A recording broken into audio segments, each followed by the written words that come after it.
Welcome to a new episode of Cheaters Always Cheat. Like, subscribe, and share to stay connected. Back in late May 2016, I mustered up the courage to ask out my longtime crush, Kate. We decided to grab some coffee, and it turned into a series of 3 awesome dates. Eventually, we made it official and became a couple. Over the next 7 months, our relationship felt like a dream come true. We had so much in common and rarely had any disagreements. We were super open with each other, which even extended to our intimate moments. Our bed life was off the charts. Plus, we both had good jobs, so we could spoil each other without worrying about money. To top it off, both of our families were incredibly supportive of our relationship.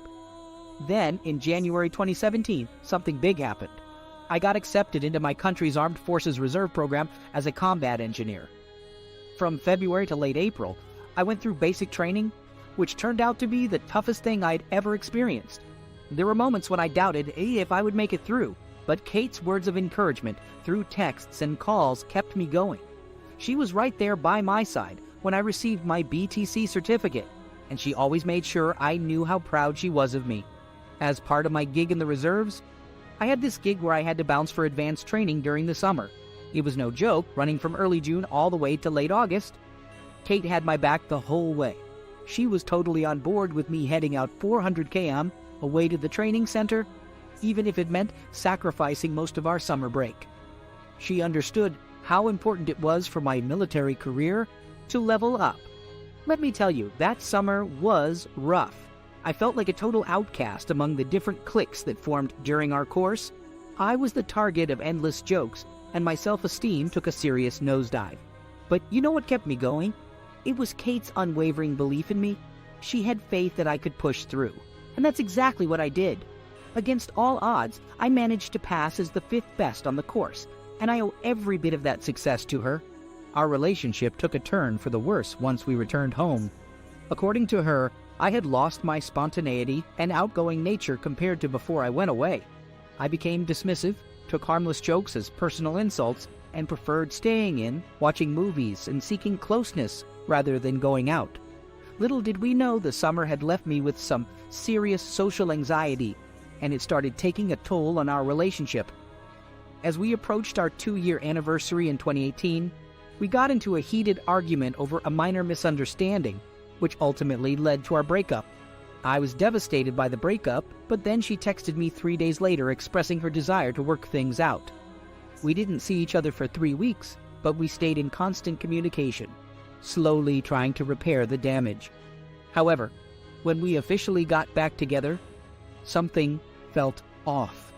Every conversation with her felt like walking on eggshells, and it only worsened my anxiety, further damaging our already fragile relationship. Finally, everything came to a head at the end of July. Back when Kate was still in school, she crossed paths with this guy named John. Turns out she saw in John what she used to see in me, and they hit it off and became really tight friends. He became her shoulder to lean on during our breakup, and whenever I messed up afterward. Just so you know, I was aware of John's existence, but I never thought Kate would ever do anything with him. So one evening after work, we had made plans for me to crash at Kate's place. When I got there, I walked in on the 2 of them hanging out on the couch in the living room. Kate explained that John had dropped by for a spontaneous visit, and he was on his way out. But things changed after John left. She suddenly turned distant and cold. It hit me slowly that our relationship was on life support, and I mustered up the courage to ask her how things were between us. It turns out she felt the same way, and we agreed to call it quits the next day. She did let me stay the night one last time, though, since it was late and she still had some concern for me. From that point on, Kate became unusually attached to her phone and super protective of it until she fell asleep. In the past, she wouldn't mind if I caught a glimpse of her and her friends texting about whatever, but now she made an effort to hide the screen from me. I confronted her about it, and she brushed it off as private stuff, which only made me more suspicious. Once she dozed off, curiosity got the best of me. I couldn't resist unlocking her phone. I knew her passcode, and what I found shook me to the core. There were hundreds of messages between her and John, talking about how she was single now, how thrilling it was that they could finally be a public couple, and worst of all, they were mocking me for every little thing I did. Turns out, My crying wasn't as discreet as I thought. Kate woke up and caught me in the act. She lost it and threw a fit. I was too stunned and overwhelmed to muster any anger or find the right words to fight back. So I just gathered my belongings and walked out, with Kate yelling and shouting at me the whole time. It was the early hours of the morning when I finally made it home. I completely broke down and ugly cried throughout the night. The next day I called in sick to work and spent the entire day wallowing in my bed. The day after that chaotic night, my phone blew up with angry texts from Kate's friends and family. In a desperate attempt to protect her own reputation and discredit anything I might say about her, she went around telling everyone she knew that I had forced myself on her that night. According to her twisted version of events, I supposedly tried to get some one last time before we broke up, and once I got what I wanted, I hightailed it out of there. She painted me as some kind of villain. She claimed that what I did to her was traumatizing, but she conveniently decided not to press charges because she didn't want her life to turn into a courtroom spectacle. She saw herself as the bigger person for choosing not to pursue legal action. I spent the following months living in fear, constantly worried that her false accusation would lead to my discharge from the Army and forever tarnish my reputation. Nothing ever came of it. It was all smoke and mirrors. About 5 months later, Kate slid into my DMs. After exchanging some polite words, she essentially apologized for the whole mess and actually confessed to faking everything. However, she made it clear that she would never admit it publicly because she cared more about protecting her own reputation than my image. I was furious, but I kept my cool. I took screenshots of our conversation as evidence and kept engaging with her. Over the next 3 months, she fell into this predictable cycle of behavior. It went like this. She would complain about her current life situation, usually involving John messing up in their relationship in some way, and would seek my advice. She would start reminiscing about our past relationship, saying how I never messed up like John did, and expressing a desire to go back to the way things were, and so on. Then she would suddenly ignore me, because John finally pulled his head out of his you-know-what, did some grand romantic gesture, and saved their relationship. Shortly after, she would embark on a smear campaign on social media about our relationship. She would enlist the help of her friends, fully aware that I would see it all, in an attempt to provoke me into an argument. It worked. She would try to twist the argument around and make me out to be the bad guy. Then she would proceed to block me for about a month, only to repeat the whole cycle all over again. This happened 3 times like clockwork, and it always left me feeling completely drained and shattered. Yet there was a part of me that oddly desired it to occur. Each time it happened, I made sure to capture screenshots of every incriminating thing she said. I ended up with a full SD card filled with all the evidence I'd compiled, and that's when I knew it was time to take action. I made multiple copies of the most awful text messages I had captured. Then I went ahead and bought several manila envelopes. I mailed them out to everyone who I believed mattered to Kate, her parents, grandparents, close extended family, best friends, her boss at work, co-workers, and even her teachers. I tracked down any mailing address I could find. It was important to me that anyone receiving those envelopes knew that the text contained conversations between Kate and me. With that in mind, I sealed the envelopes and sent them on their way. In just 3 weeks, I started seeing some results. The same people who had previously messaged me with shameful insults were now reaching out to apologize. One of my favorite apologies came from Kate's own parents.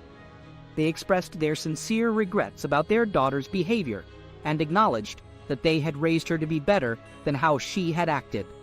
They pleaded with me not to pursue any legal actions. Although I had briefly considered it, I didn't have the financial resources or the emotional strength to engage in a legal battle. I told them I would take their request into consideration and assured them that they would be the first to know, along with Kate, if I decided to proceed with any legal action. I received some texts from Kate, too. She said things like, "How could you betray my trust?" and "You ruined my life, you bastard."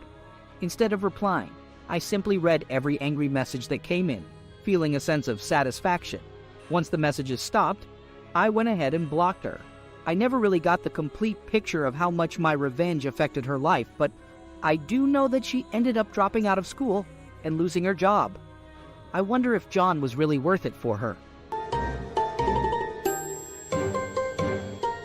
Second story. I'm a 46-year-old man, married for 22 years, and I have 2 sons aged 20 and 16. My wife is also 46, and besides the usual issues that come with marriage, there hasn't been anything out of the ordinary. However, this year I started noticing some changes in her behavior.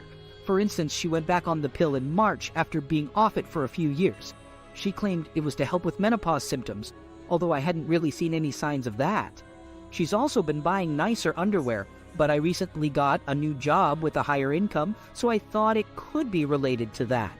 Additionally, she's been going out unexpectedly without much explanation. Individually, these things may not be too concerning, but when you look at them together, it definitely piqued my interest, to say the least. Anyway, I had noticed something was off, but nothing strange happened until about 2 weeks ago. My wife came home and asked to talk to me, which seemed unusual and made me a bit worried. I asked her what was going on, and she said, "I want to go to XX concert, and I have the chance now." I replied, "That's amazing. You've always wanted to see X. Go ahead, who are you going with?" That's when she dropped the bombshell. She was going with a male friend she had known for years. He had originally planned to go with his daughter, but she couldn't make it. My wife looked guilty as she told me this, but I tried to play it cool and said, "Have a great time." Deep down, though, I hoped I could find out more before the concert. They went to the concert, had a good time, and posted a few pictures on social media. Nothing too unusual. I managed to find out the guy's name and did some investigating. But honestly, I didn't need to be Sherlock Holmes to figure out what was going on. The idiots had been going out for runs together for 6 weeks, taking the same routes at the same times. Although it wasn't directly connected, as I mentioned, it didn't take a genius to figure it out. To make matters worse, this a-hole, let's call him Gary, had a public Facebook profile, and it was clear that he was mocking me on there. It wasn't just me being sensitive. It was obvious that this smug prick thought he was smarter and better than everyone else. So, armed with that knowledge, I took some time to think. Typically, my plans changed immediately, because later that same afternoon, an opportunity to check my wife's phone fell into my lap. I had never done that before in our entire relationship. And sure enough, I found 6 months worth of explicit messages, videos, the whole damn thing between her and Gary. I'm usually a chill guy and rarely lose my cool, and that was true in this situation too. I was in shock, overwhelmed with grief, and simply couldn't believe what was happening. It was Wednesday when I found out. We kept talking until Friday, but she showed no remorse and kept saying that she had feelings for him. That was it for me. Not only did she cheat on me, but she didn't seem to care much about it.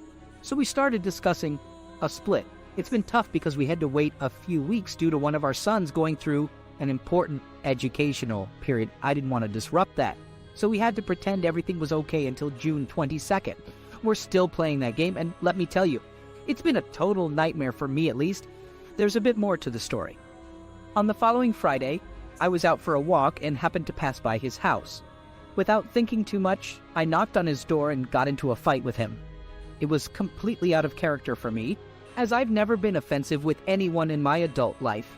It wasn't planned, but looking back, I do wonder why I ended up at his place.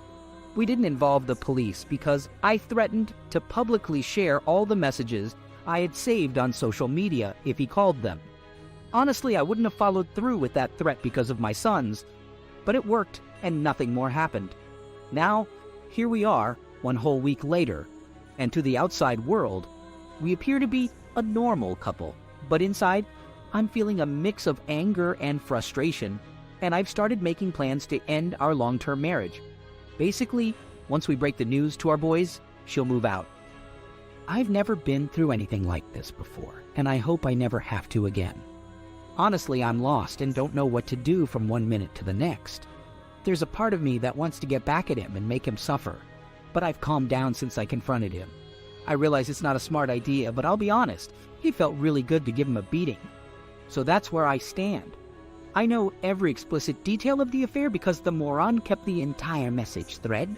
so I have all the information about their close moments, preferences, dates, times, and places. I know it all. Third story. I'm a 28-year-old guy, and I've been in a relationship with my girlfriend, who is 25, for almost 2 years. Everything seemed fine in our relationship until she dropped the bombshell that she's pregnant. I've always been careful, and she claimed to be on birth control, but I had my doubts. I accompanied her to an appointment, hoping it was just a false alarm. Despite the unexpected circumstances, I was actually happy, because I've always wanted to start a family.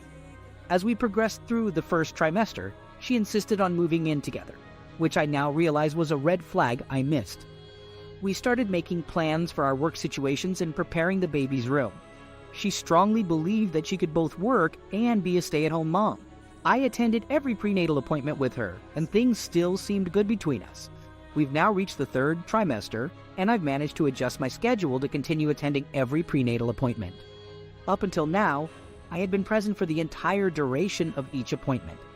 However, during one particular appointment, my girlfriend asked me to wait outside while she spoke to the doctor first.